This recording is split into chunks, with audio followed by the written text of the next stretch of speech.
लोकसभा चुनाव 2024 के नतीजों से एक दिन पहले चुनाव आयोग की प्रेस कॉन्फ्रेंस हुई। मुख्य चुनाव आयुक्त राजीव कुमार ने सोमवार को कांग्रेस नेता जयराम रमेश के आरोपों का जवाब देते हुए कहा कि शक का इलाज तो हकीम लुक कमान के पास भी नहीं है। शनिवार को जयराम रमेश ने कहा था कि गृह मंत्री अमित शाह ने 150 जिला अधिकारियों को और कलेक्टरों से फोन पर बातचीत की। ये खुलेआम एक तरीके से धमकी देना है। मुख्य चुनाव आयुक्त राजीव कुमार ने फेक नैरेटिव को लेकर जवाब दिया। उन्होंने कहा कि 2019 में वोटर टर्नआउट को लेकर केस था। वोटर टर्नआउट में कुछ गड़बड़ नहीं हुआ। उसमें पीसी और एसी का टोटल टॉप पर नहीं था, बाकी सब था। इसको तो कोई निकाल सकता है। माहौल क्या बना, वोटर टर्नआउट गड़बड़ किया। सीईसी राजीव कुमार ने यह भी कहा कि हमने 642 मिलियन मतदाताओं का एक विश्व रिकॉर्ड बनाया है। ये सभी G7 देशों के मतदाताओं का 1.5 गुना और यूरोपीय संघ के 27 देशों के मतदाताओं का 2.5 गुना है।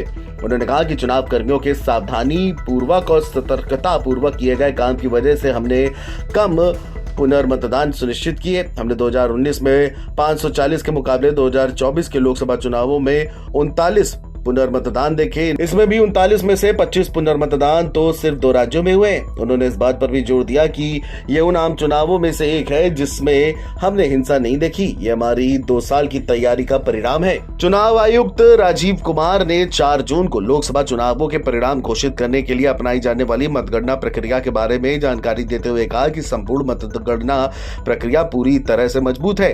ये घड़ी की सटीकता के समान काम करती है।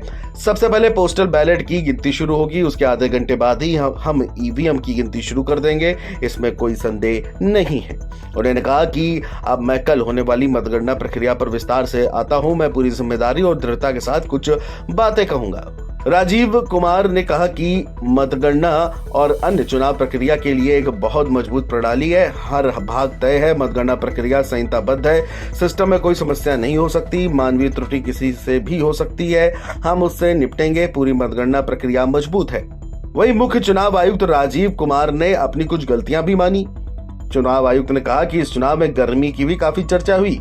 सीसी ने कहा कि चुनावों में सबसे बड़ी सीख ये मिली कि चुनाव प्रक्रिया गर्मियों से पहले पूरी की जानी चाहिए। चुनाव में हमें 1 महीने पहले खत्म कर देना चाहिए था। इतनी गर्मी में नहीं कराना चाहिए था।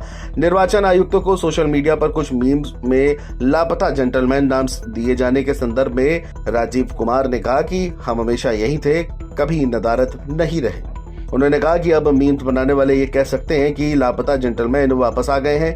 कुमार ने बताया कि लोकसभा चुनाव 2024 के लिए करीब 4 लाख वाहनों, 135 विशेष ट्रेनों और 1692 उड़ानों का इस्तेमाल किया गया है। Video desk NBT online.